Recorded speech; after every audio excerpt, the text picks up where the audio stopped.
Friends, ഇന്ന് ദൃശ്യം വ്ളോഗിൽ ഞാൻ വളരെ യൂസ്ഫുൾ ആയിട്ടുള്ളൊരു കാര്യമാണ് നിങ്ങളുമായിട്ട് ഡിസ്കസ് ചെയ്യാൻ പോകുന്നത്. മെഡിറ്റേഷനൊക്കെ സ്റ്റാർട്ട് ചെയ്യണം, അതുപോലെ യോഗ സ്റ്റാർട്ട് ചെയ്യണം എന്നൊക്കെ പറഞ്ഞിട്ടുണ്ടായിരുന്നു. അങ്ങനെ സ്റ്റാർട്ട് ചെയ്യുന്ന ആളുകളെ സംബന്ധിച്ച് നമ്മുടെ ബേസിക്കലി നമ്മൾ അറിഞ്ഞു വെക്കേണ്ട കുറച്ച് കാര്യങ്ങളാണ് ഇന്ന് പറയുന്നത്. അതായത് ചക്രാസ് എന്നൊക്കെ എല്ലാവരും കേട്ടിട്ടുണ്ടാവും. എന്താണ് ഈ ചക്ര? എങ്ങനെയാണ് നമ്മൾ ഈ ചക്രാസിനെ ആക്ടിവേറ്റ് ചെയ്യുക? അതിന് യോഗ പോസ്റ്റേഴ്സുകളും ഉണ്ട്, അതുപോലെ തന്നെ മെഡിറ്റേഷൻ ടെക്നിക്സുകളും ഉണ്ട്. മെഡിറ്റേഷൻ ടെക്നിക്സിലൂടെ ആണെങ്കിലും യോഗയിലൂടെ ആണെങ്കിലും ഒക്കെ നിങ്ങൾക്ക് ചക്രാസിനെ ആക്ടിവേറ്റ് ചെയ്യണമെങ്കിൽ അറിയണ്ടേ ഈ ചക്രാസ് എവിടെയാണ്, എങ്ങനെയാണ് ഈ ചക്രാസ് ഇരിക്കുന്നത്, എന്നാലല്ലേ നമുക്ക് അവയെ ഇമാജിൻ ചെയ്യാൻ പറ്റുള്ളൂ. നമ്മളെപ്പോഴും പറയുന്നത് നമ്മൾ എന്ത് കാര്യം ചെയ്യുമ്പോഴും അതിനെ നമുക്ക് ഇമാജിൻ ചെയ്യാൻ പറ്റണം, അല്ലെങ്കിൽ എന്താ പറയുക, വിഷ്വലൈസ് ചെയ്യാൻ പറ്റണം എന്ന് പറയാറുണ്ടല്ലേ. അപ്പോൾ വിഷ്വലൈസ് ചെയ്യണമെങ്കിൽ നമുക്ക് അറിയണ്ടേ എങ്ങനെയാണ് ഈ ഐറ്റംസ് ഒക്കെ ഇരിക്കുന്നത് എന്ന്. അപ്പോൾ അത് മനസ്സിലാക്കാൻ വേണ്ടിയുള്ള ഏറ്റവും ബേസിക് ആയിട്ടുള്ള ഒരു ഡിസ്കഷനാണ് നമ്മൾ ഇന്നിവിടെ നടത്താൻ പോകുന്നത്. ചക്രാസൊക്കെ എങ്ങനെയാണ് ഇരിക്കുന്നത്, അവയുടെ പ്രത്യേകതകൾ എന്താണ്, മോർ ഡീറ്റെയിൽസിലേക്കൊന്നും നമ്മൾ കടക്കുന്നില്ല. പക്ഷേ നിങ്ങൾക്ക് ചക്രാസിനെ കുറിച്ച് കംപ്ലീറ്റ് ആയിട്ടുള്ള ഒരു അവയർനെസ് നൽകുക, അതാണ് നമ്മൾ ഉദ്ദേശിക്കുന്നത്. അപ്പോൾ നമ്മൾ കടക്കാൻ പോവുകയാണ് ചക്രാസിലേക്ക്. എല്ലാവരും ശ്രദ്ധിച്ചിരിക്കുക. ഓക്കെ, റെഡി അല്ലേ?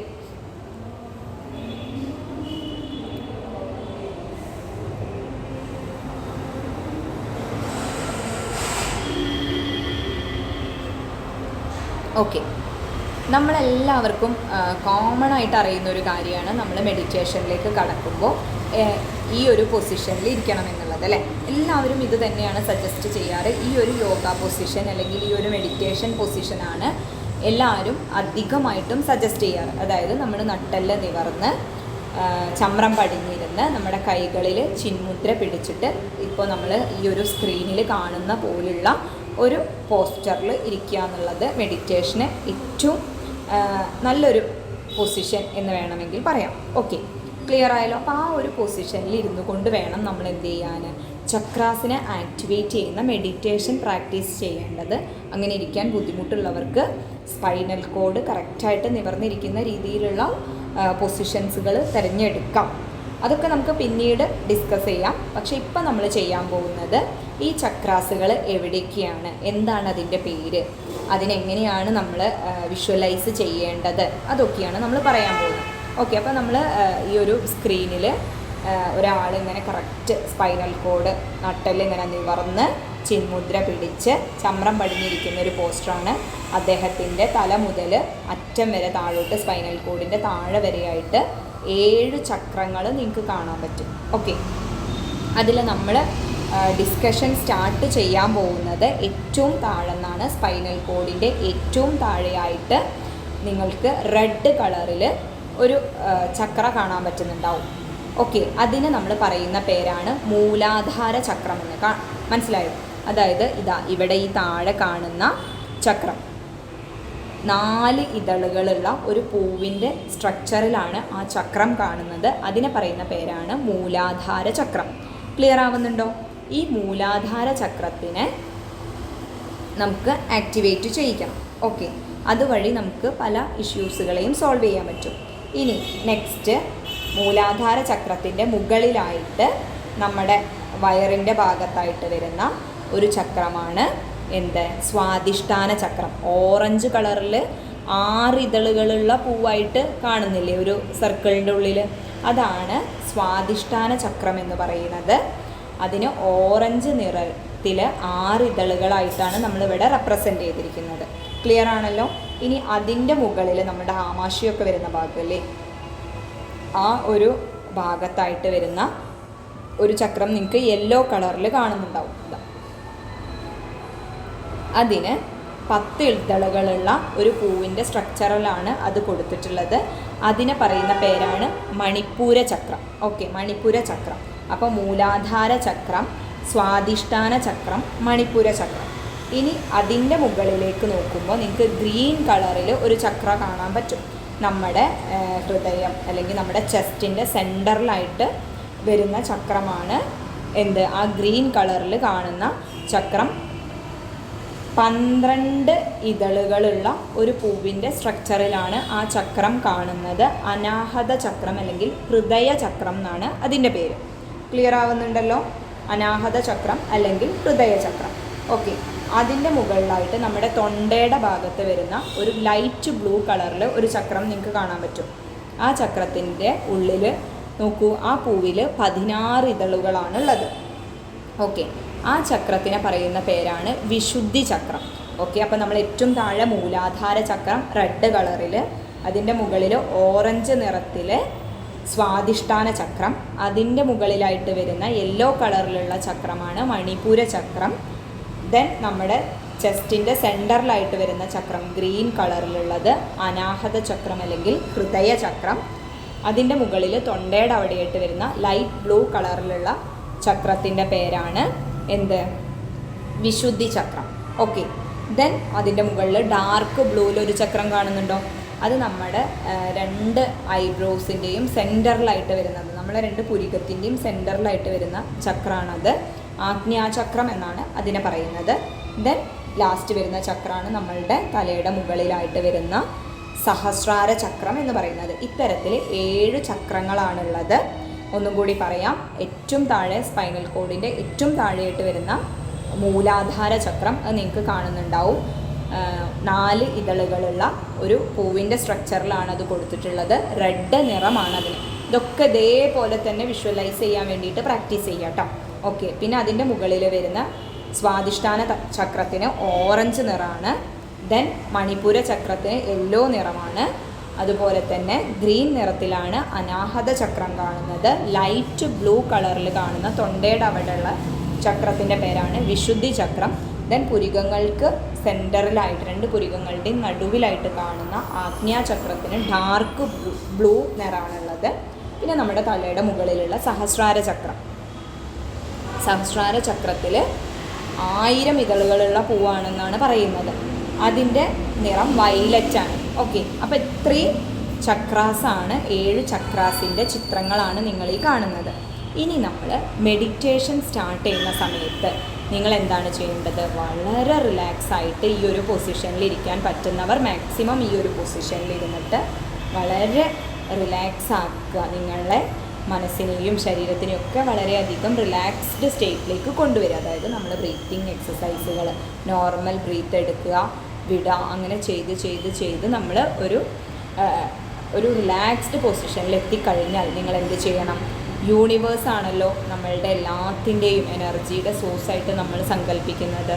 അവിടെ നിന്നും ഒരു വലിയ ലൈറ്റ് എനർജീനെ നിങ്ങൾ സങ്കല്പിക്കുക.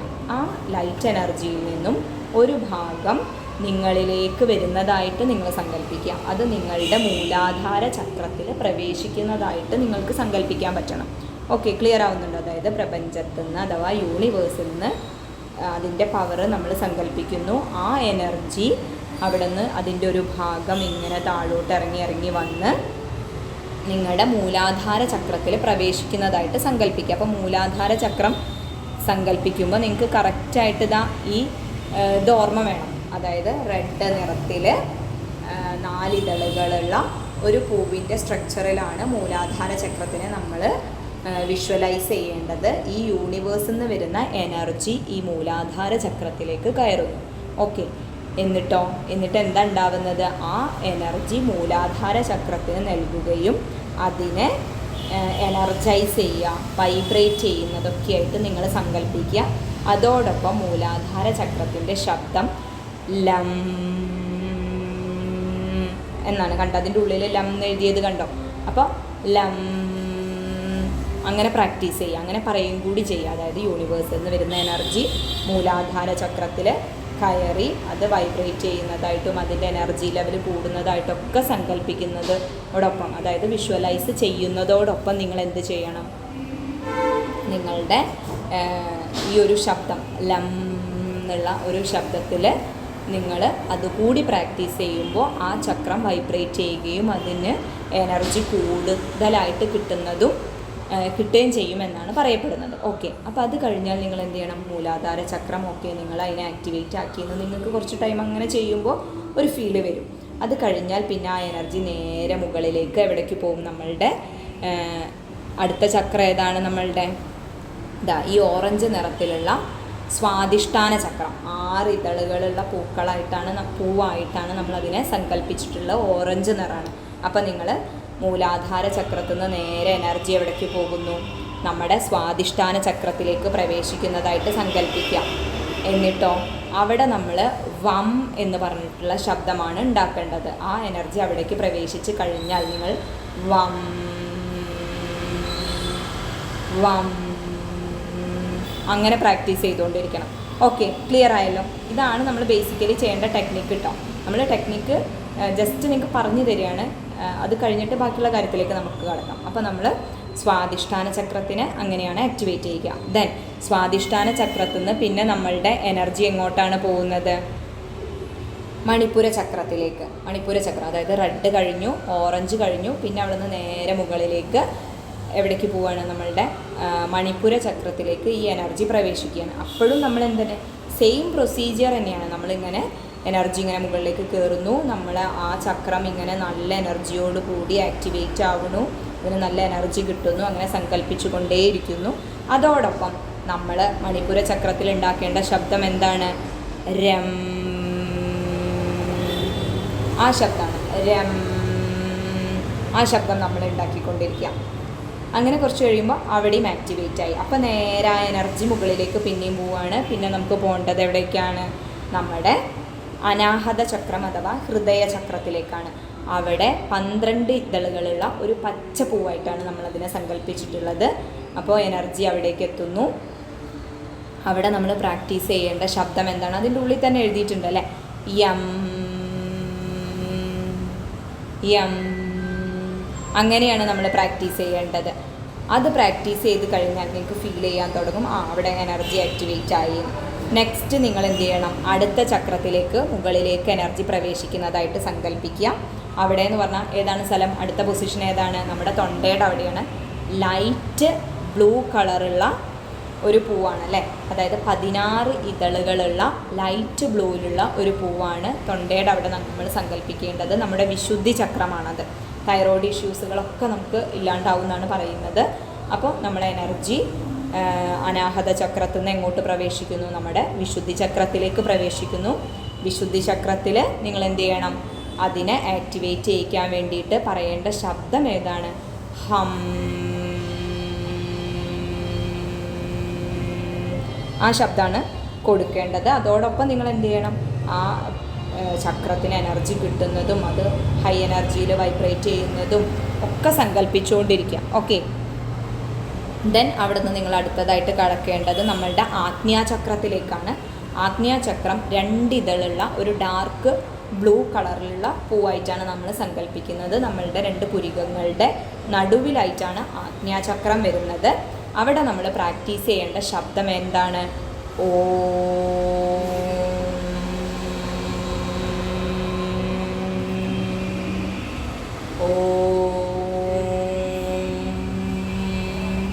അങ്ങനെ പ്രാക്ടീസ് ചെയ്യാം. ഓക്കെ, അത് കഴിഞ്ഞാൽ അടുത്തതായിട്ട് നമ്മൾ കടക്കാൻ പോകുന്നത് നമ്മളെ സഹസ്രാര ചക്രത്തിലേക്കാണ്. സഹസ്രാര ചക്രം എന്ന് പറഞ്ഞാൽ 1000 ഇതളുകളുള്ള വയലറ്റ് നിറത്തിലുള്ള ഒരു പൂവായിട്ടാണ് നമ്മൾ സങ്കല്പിക്കേണ്ടത്. അപ്പോൾ ആ എനർജി നമ്മളുടെ സഹസ്രാര ചക്രത്തിലേക്ക് പ്രവേശിച്ചു കഴിഞ്ഞാൽ അവിടെയും എനർജി കൂടുന്നതായിട്ടും അതിൻ്റെ ഫ്രീക്വൻസി ലെവലോ അല്ലെങ്കിൽ വൈബ്രേഷൻ ലെവലോ ഒക്കെ കൂടുന്നതായിട്ട് സങ്കല്പിക്കുക. അതോടൊപ്പം നമ്മൾ പ്രാക്ടീസ് ചെയ്യേണ്ട ശബ്ദം ആ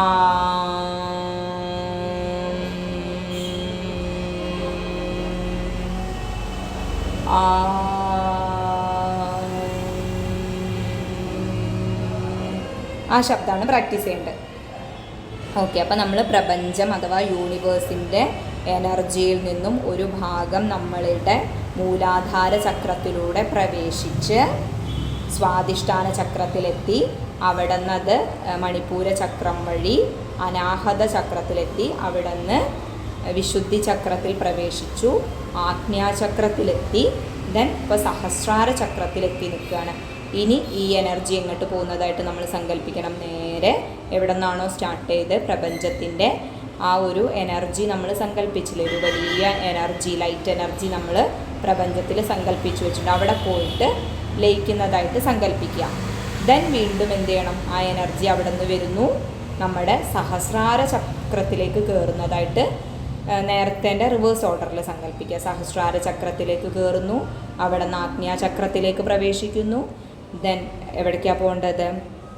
വിശുദ്ധി ചക്രം, അത് കഴിഞ്ഞാൽ അനാഹത ചക്രം, ദെൻ മണിപൂര ചക്രം, അത് കഴിഞ്ഞ് സ്വാധിഷ്ഠാന ചക്രം, അത് കഴിഞ്ഞിട്ട് ആ എനർജി എവിടേക്ക് എത്തുന്നു? മൂലാധാര ചക്രം. ഈ ഒരു പ്രോസസ്സ് നമ്മൾ വളരെ കാം ആൻഡ് ക്വയറ്റായിരുന്നിട്ട് പ്രാക്ടീസ് ചെയ്യാം. ഓക്കെ, അങ്ങനെ പ്രാക്ടീസ് ചെയ്ത് കഴിഞ്ഞാൽ നമ്മളുടെ ഓരോ ചക്രാസും ആക്ടിവേറ്റ് ആയി തുടങ്ങും. അങ്ങനെ നോക്കൂ, ഇതാ കണ്ട മൂലാധാര ചക്രം, അത് കഴിഞ്ഞിട്ട് നമ്മുടെ സ്വാധിഷ്ഠാന ചക്രം, പിന്നെ മണിപ്പൂര ചക്രം, അനാഹത ചക്രം, വിശുദ്ധി ചക്രം, ആഗ്നേയ ചക്രം, സഹസ്രാര ചക്രം. അങ്ങനെ എല്ലാ ചക്രവും ഇങ്ങനെ ആക്ടിവേറ്റ് ചെയ്തിട്ട് ഇങ്ങനെ വൈബ്രേറ്റ് ചെയ്യാൻ തുടങ്ങും. അതോടുകൂടി നിങ്ങളുടെ സകല പ്രോബ്ലങ്ങളും സോൾവ് ആവുമെന്നാണ് പറയുന്നത്. അതായത് നമ്മുടെ ശരീരത്തിൻ്റെയും മനസ്സിൻ്റെയും എല്ലാ എനർജീസുകളും നമ്മളുടെ ശരീരത്തിൽ ഈ സ്പൈനൽ കോഡിൻ്റെ 7 പൊസിഷനിലായിട്ടാണ് കോൺസെൻട്രേറ്റ് ചെയ്ത് കിടക്കുന്നത്. ആ 7 പൊസിഷൻസുകളാണ് ഈ ചക്രാസ് എന്ന് പറയുന്നത്. ആ 7 പൊസിഷൻസുകളെ നമ്മൾ എനർജി കൊടുത്തു കഴിഞ്ഞാൽ, അതിനെ ആക്ടിവേറ്റ് ചെയ്ത് കഴിഞ്ഞാൽ നമ്മളുടെ എല്ലാ പ്രോബ്ലംസുകളെയും സോൾവ് ചെയ്യാൻ പറ്റുമെന്ന് പറയപ്പെടുന്നു. അപ്പോൾ ഇതാണ് ഒരു ചക്രാസിനെ ആക്ടിവേറ്റ് ചെയ്യാനുള്ള ഏറ്റവും എളുപ്പത്തിലുള്ള, വളരെ എന്താ പറയുക, വളരെ എളുപ്പത്തിലുള്ള ഒരു ടെക്നിക്ക് എന്ന് പറഞ്ഞാൽ, ഇത് നിങ്ങളൊരു കാം ആൻഡ് ക്വയറ്റ് ആയിട്ടുള്ള ഒരു പൊസിഷനിലിരുന്ന് നിങ്ങളുടെ ബ്രീത്തിനെ വളരെ സ്ലോലി റിലാക്സ് ആക്കി ചെയ്തതിൻ്റെ ശേഷം ഈ ഒരു ഇമാജിനേഷൻ ചെയ്തുകൊണ്ടേയിരിക്കുക, അതായത് വിഷ്വലൈസേഷൻ ചെയ്തുകൊണ്ടേയിരിക്കുക. ഈ ചക്രാസൊക്കെ നിങ്ങളുടെ മനസ്സിലേക്ക് നല്ലോണം കൊണ്ടുവരാൻ പറ്റുക, അത് ആക്ടിവേറ്റ് ആക്കുന്നതായിട്ട് സങ്കല്പിക്കാൻ നിങ്ങൾക്ക് പറ്റുകയാണെങ്കിൽ ഗ്രാജുവലി നിങ്ങൾക്ക് ഇത് ഡെവലപ്പ് ചെയ്തെടുക്കാൻ പറ്റും. ഈ ഒരു ഐഡിയ നിങ്ങൾക്ക് എത്രത്തോളം നിങ്ങളിലെത്തിക്കാൻ പറ്റിയെന്ന് എനിക്കറിയില്ല. പക്ഷേ മനസ്സിലായവർ, ഇൻട്രസ്റ്റ് ഉള്ളവർ ഒന്ന് ട്രൈ ചെയ്ത് നോക്കാം. ഇതിൻ്റെ ടെക്നിക്സുകൾ, അതായത് ഇത് ചെയ്യാനുള്ള വളരെ അഡ്വാൻസ്ഡ് ആയിട്ടുള്ള ടെക്നിക്കുകളൊക്കെ നമ്മളുടെ ഈ കാലത്ത് അവൈലബിൾ ആണ്. അത് ഏത് വേണമെങ്കിലും നിങ്ങൾക്ക് ചൂസ് ചെയ്യാം. പക്ഷേ ഇതൊക്കെ നിങ്ങൾ നിങ്ങളുടെ ലൈഫിലേക്ക് ഇംപ്ലിമെൻ്റ് ചെയ്യാൻ ശ്രമിക്കണം. കാരണം വളരെ ഒരു ബാലൻസ്ഡ് ആയിട്ടുള്ള ലൈഫ് കൊണ്ടുപോകാൻ ഇത് നിങ്ങളെ ഹെൽപ്പ് ചെയ്യുമെന്ന് എനിക്ക് ഉറപ്പിച്ച് പറയാൻ പറ്റും. അപ്പോൾ ഈ ഒരു വീഡിയോ നിങ്ങൾക്ക് എല്ലാവർക്കും യൂസ്ഫുൾ ആയിട്ടുണ്ടെന്ന് വിചാരിക്കുന്നു. മറ്റൊരു വീഡിയോയുമായിട്ട് ഞാൻ നിങ്ങളുടെ അടുത്തേക്ക് ഉറപ്പായിട്ടും വരുന്നതായിരിക്കും. Thank you.